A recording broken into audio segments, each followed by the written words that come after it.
Movie ও ছবি বিচিত্রা চ্যানেলে আপনাকে স্বাগত। আজ আমরা এসিপি সত্যার গল্প বলবো, যেখানে একটি খুনের তদন্ত করতে গিয়ে সে এমন একটি কেসে ফেসে যায় যে সবাই তার বিরুদ্ধে চলে যায়। তার সাথে সাথে সে আরেকজন সাইকোর পাল্লায় পড়ে যে খুন করে না, কিন্তু খুনের থেকেও ভয়ঙ্কর শাস্তি দেয়, যেটা শুনলে আপনার আত্মাও কেঁপে উঠবে। সত্যা কি এই কেসের মীমাংসা করতে পারবে? সে কি অপরাধীদের শাস্তি দিয়ে ভিকটিমকে ন্যায় দিতে পারবে? আর এই সাইকোই বা কেন মানুষকে এই ধরনের শাস্তি দিত, আর কি ধরনের শাস্তি দিত?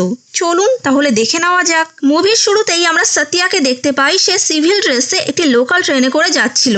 তখন একটি ছেলে তার ও তার আইডির ছবি তুলতে যাচ্ছিল, কিন্তু সত্যা তাকে দেখে ফেলে। তার পুরো টিমের সাথে ওই ছেলেটিকে ধরার চেষ্টা করে, কিন্তু ছেলেটি ট্রেন থেকে লাফিয়ে পালিয়ে যায়। আসলে এটাই সত্যার প্ল্যানিং ছিল। কিছুদিন থেকে মেয়েদের ছবি ও তাদের আইডির ছবি দিয়ে ফেক আইডি বানানো হচ্ছিল। তারপর সেই আইডি নিয়ে গিয়ে তাদের বিভিন্ন বিষয়ে ফাঁসিয়ে দেওয়া হতো এবং ব্ল্যাকমেল করা হতো। আর এই অপরাধীদের ধরার জন্য এই জাল পাতা হয়েছিল।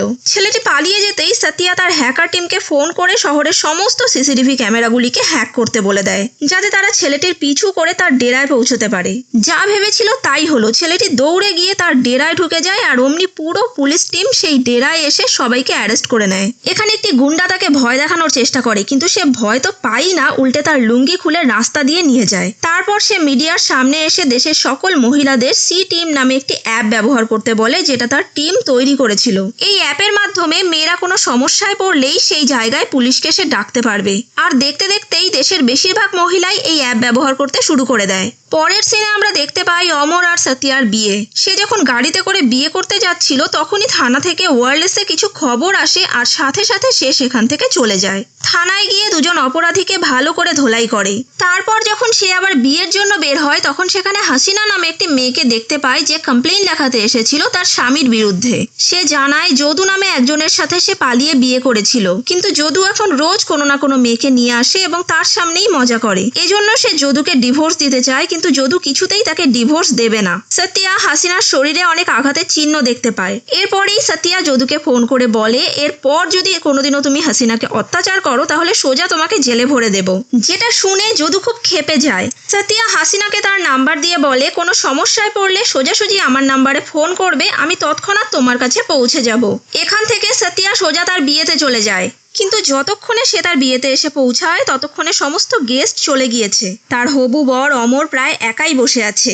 এইসব ঘটনায় অমরের কিছু এসে যায় না, কারণ সে যে কোনো পরিস্থিতি হোক না কেন সব সময় সত্যার পাশে থাকতে চায়। তাই অমর তার পরিবারের সবাইকে বুঝিয়ে সত্যাকে বিয়ে করে নেয়। কিছুক্ষণ পর সত্যা যখন তার মোবাইল চেক করে, তখন দেখে হাসিনা তাকে 14 বার কল করেছিল। সে সাথে সাথে হাসিনাকে ফোন করে। ফোনেই সে শুনতে পায় যদু হাসিনাকে মারধর করছে। তাই সে তার টিমকে ইনফর্ম করে এবং তৎক্ষণাৎ হাসিনার বাড়িতে চলে যায়। যখন সে হাসিনার বাড়িতে পৌঁছায়, যদু তার সামনেই হাসিনার গলা কেটে তাকে মেরে ফেলে। সত্যা যদুকে থামানোর জন্য গুলিও করে, কিন্তু যদু পালিয়ে যায়। হাসিনা মরার আগে বলে, আমার ভাই ইকবালের খেয়াল রাখবেন। মা মারা যাওয়ার পর আমি তার কাছে সবকিছু ছিলাম। আর এটুকু বলেই সে মারা যায়। এই ঘটনার পর সত্যা ভীষণ আপসেট হয়ে পড়ে। সে ভাবতে থাকে, আমি একটু আগে কেন কলটা রিসিভ করলাম না, তাহলে হয়তো ওকে বাঁচাতে পারতাম। পরদিন সত্যা যখন হাসিনার শেষ কাজের জন্য পৌঁছায়, ইকবাল তার ওপর খুব ক্ষেপে যায়। ইকবাল হাসিনার মোবাইল থেকে সত্যাকে ফোন করে বুঝিয়ে দেয়, সে যদি ফোনটা প্রথমেই তুলতো তাহলে আজ তার দিদি বেঁচে থাকতো। ইকবাল হাসিনার কবরের সাথে সেই মোবাইলটাকেও কবর দিয়ে দেয়। এটা দেখে সত্যা নিজেকে দোষী মনে করতে থাকে। পরের দিন সত্যার ওপর এনকোয়ারি বসে। তার কাছ থেকে বন্দুক ছিনিয়ে নেওয়া হয় পাবলিক প্লেসে গুলি চালানোর জন্য। তাকে সাসপেন্ডও করা হতো, কিন্তু তার সিনিয়র জোসেফ তাকে বাঁচিয়ে নেয়।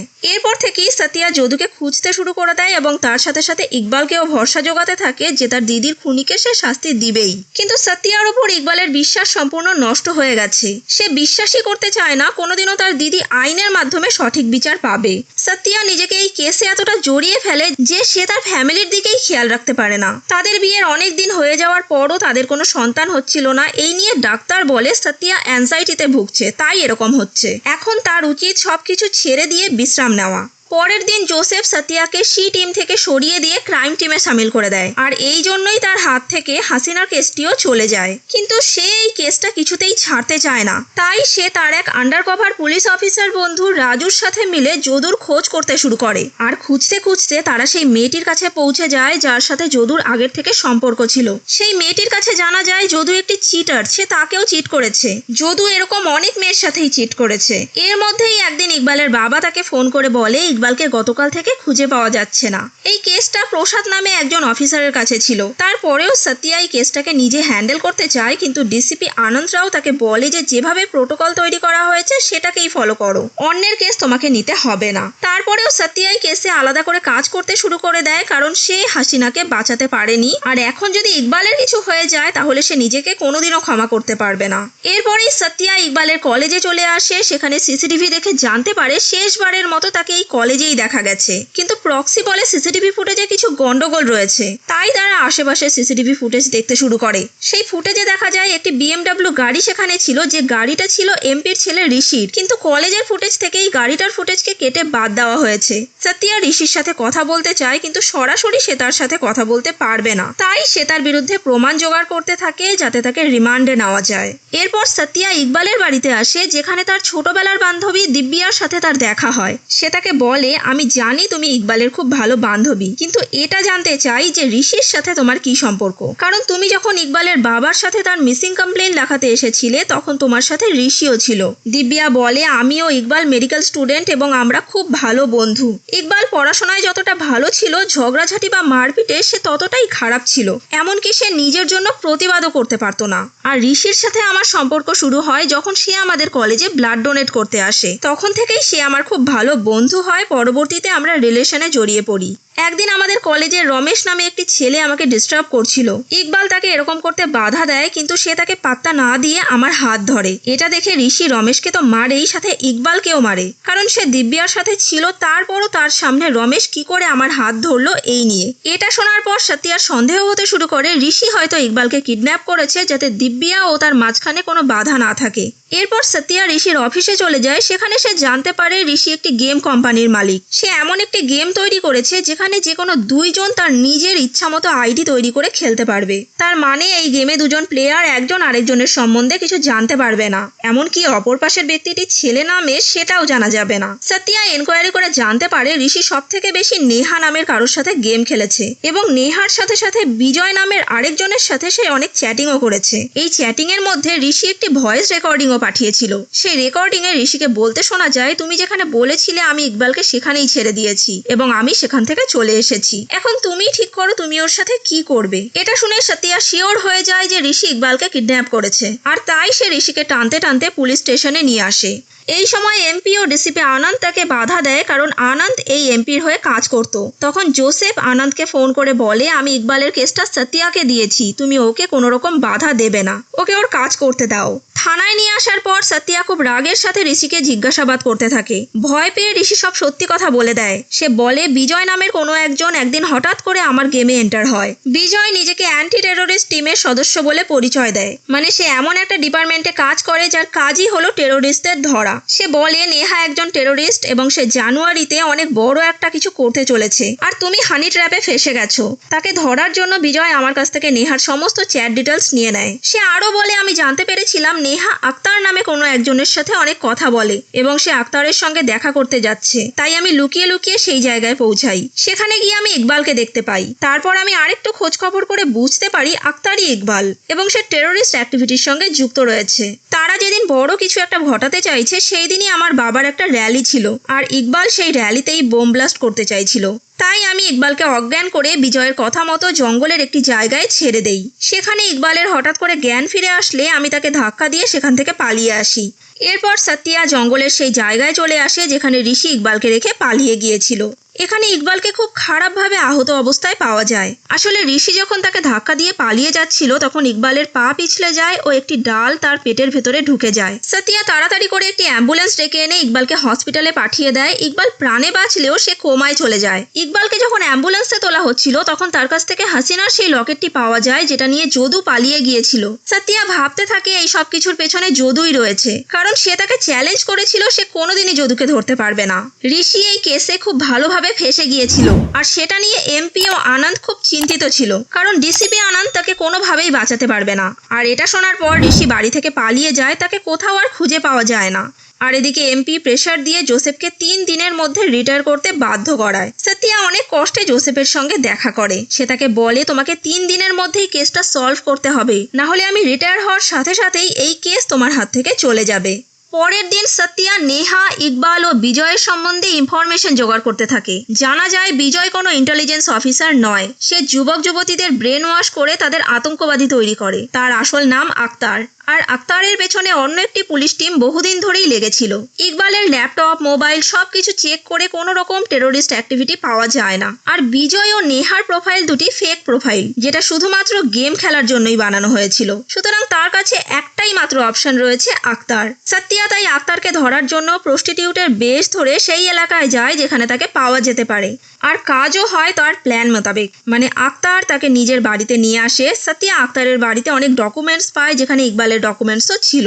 আর এরা প্রত্যেকে টেরোরিস্ট অ্যাক্টিভিটিতে যোগ দিতে চায়। এই কাগজগুলি নিয়ে যাওয়ার সময় সত্যিয়ার সাথে আক্তারের ফাইট হয় এবং সেখানে আক্তার হেরে যায়। আর সত্যিয়া সব কাগজপত্র নিয়ে অফিসে চলে আসে। পরের সিনে দেখা যায় ঋষি দিব্যার সাথে ফোন করে কথা বলছে, আর সেটা ট্র্যাক করে সত্যিয়া সেই লোকেশনে চলে যায় যেখানে ঋষি লুকিয়েছিল, কিন্তু সেখান থেকেও ঋষি পালিয়ে যায়।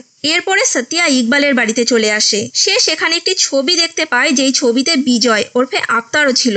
ইকবালের বাবার কাছে বিজয় সম্বন্ধে জানতে চাইলে সে জানায় তার আসল নাম রিয়াজ এবং সে ইস্তাম্বুলে কাজ করে।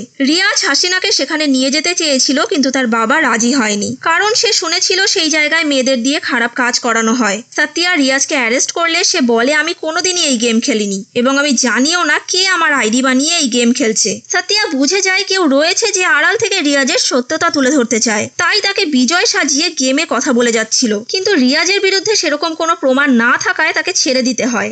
একইভাবে তারা নেহার খোঁজ পায়, আর সেখানে গিয়ে তারা জানতে পারে তার আসল নাম মায়া। সেও কোনোদিন এই গেমটি খেলেনি। আর মায়াই হলো সেই মেয়ে যার সাথে যদুর সম্পর্ক ছিল হাসিনা মারা যাওয়ার আগে।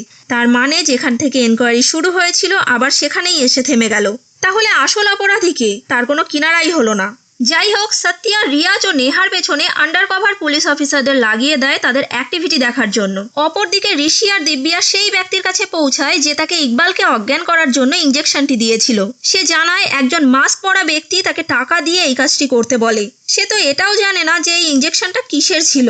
অন্যদিকে সত্যিয়া রিয়াজের লোকেশন ট্র্যাক করে একটি জায়গায় পৌঁছে যায়, যেখানে সত্যিয়াকে অজ্ঞান করে একটি কন্টেইনারে অনেকগুলো মেয়ের সাথে বন্ধ করে রাখা হয়। আসলে সত্যিয়া ইচ্ছে করেই তাদের হাতে ধরা দিয়েছিল যাতে সে রিয়াজকে প্রমাণ সহ অ্যারেস্ট করতে পারে। রিয়াজ বহু বছর থেকে মেয়েদের চাকরির লোভ দেখিয়ে অথবা কিডন্যাপ করে ইস্তাম্বুলে পাঠিয়ে দেয়। এটাই ছিল মূলত তার ব্যবসা।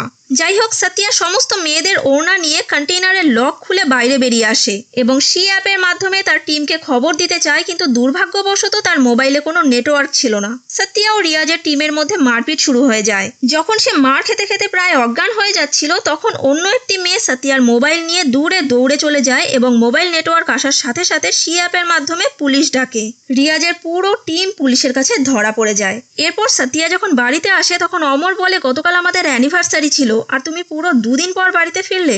ডিউটির বাইরেও তোমার একটা সংসার রয়েছে, সেটার দায়িত্বও তোমার উপর রয়েছে। এরকম অনেক কেস আসবে যাবে, তাহলে এই কেসে এমন কি রয়েছে যার জন্য তুমি এই ধরনের আচরণ করছো? সত্যিয়া তখন বলে, হাসিনা যখন মারা গিয়েছিল সে প্রেগনেন্ট ছিল। আমি হাসিনার সাথে সাথে এমন একজন বাচ্চাকে বাঁচাতে পারিনি যে এখনো দুনিয়ায় দেখেনি। আর এই জন্যই আমি আমার লাইফে কোনো কিছুর উপর কনসেন্ট্রেট করতে পারছি না। আমি রোজ ভয়ানক স্বপ্ন দেখি। যতক্ষণ পর্যন্ত আমি এই কেস সলভ না করব ততক্ষণ পর্যন্ত আমি শান্তি পাবো না। এটা শোনার পর অমর বুঝতে পারে কেন সত্যিয়া এমন করছে। সে সত্যিয়াকে সান্ত্বনা দিয়ে বলে, চিন্তা করো না, হাসিনা অবশ্যই সুবিচার পাবে। পরের দিন অমর বলে, দেখো আমি নেহা এবং বিজয় দুজনের মেসেজকেই খুব মনোযোগ সহকারে দেখেছি। তাতে একটা জিনিস আমি লক্ষ্য করেছি, দুজনেরই লেখার স্টাইল একদম একরকম। আমার মনে হয় নেহা এবং বিজয় দুজনই একই ব্যক্তি, যে দুটো আলাদা আলাদা আইডি বানিয়ে মেসেজ করত।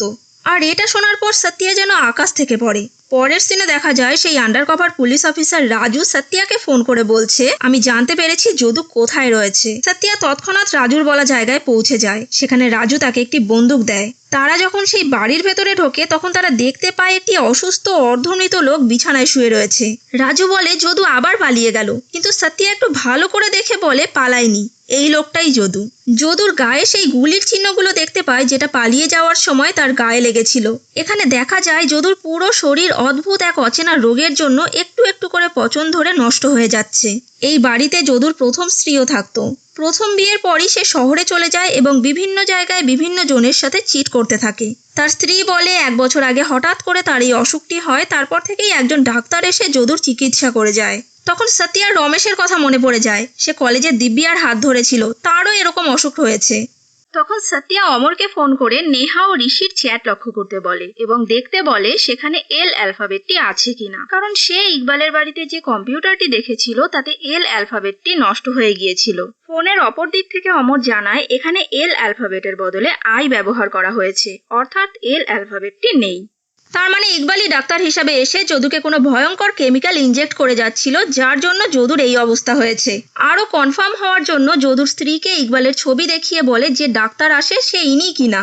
যদুর স্ত্রী এতে সম্মতি জানালে সে 100% কনফার্ম হয়ে যায় যাকে সে এতক্ষণ ধরে নিরীহ ভেবে এসেছিল সেই আসল মাস্টার মাইন্ড। এখানে আরও জানা যায় ইকবাল তার বোনের মৃত্যুর বদলা নিতে চেয়েছিল, তাই সে অনেক কষ্টে যদুকে খুঁজে বের করে এবং তাকে এই ভয়ঙ্কর ওষুধের ইনজেকশন লাগিয়ে দেয়। তারপর থেকেই ক্রমাগত একটু একটু করে ডোজ বাড়িয়ে যদুর এই অবস্থা করেছে যাতে যদু মৃত্যুর থেকেও বেশি ভয়ঙ্কর শাস্তি পায়। অপরদিকে হসপিটালে ইকবালের জ্ঞান ফিরে আসে আর সে সোজা সেখান থেকে দিব্যার বাড়িতে চলে যায়। সেই বাড়িতে সে ঋষিকে দেখতে পায়। যখন ঋষির ফোনে বিজয়ের একটি মেসেজ আসে সেই মেসেজে লেখা আছে টার্গেট নিচে আছে, আর ঋষি তখনই ইকবালকে দেখতে পায় এবং সরি বলে। ইকবাল বলে কার মেসেজ এসেছিল, বিজয়ের? ঋষি অবাক হয়ে যায়। তখন ইকবাল বলে নেহা ও বিজয় সেজে আমি তোমাকে ফাঁসিয়েছি। এটা শুনে ঋষি ইকবালের কলার ধরে জিজ্ঞাসা করতে থাকে তুমি কেন আমার সাথে এমন করেছো? আর তখনই ইকবাল তাকে একটি ইনজেকশন লাগিয়ে দেয় যেটাতে সেই ভয়ঙ্কর ওষুধটা ছিল। ইনজেকশন দেওয়ার পরই ঋষি মাটিতে লুটিয়ে পড়ে। এখানে ওষুধের ডোজ খুব কম মাত্রায় দেওয়া হয়েছে যাতে সে শুধুমাত্র প্যারালাইজড হয়ে যায়। দিব্যা বলে আমি তোমাকে ভালোবাসি না।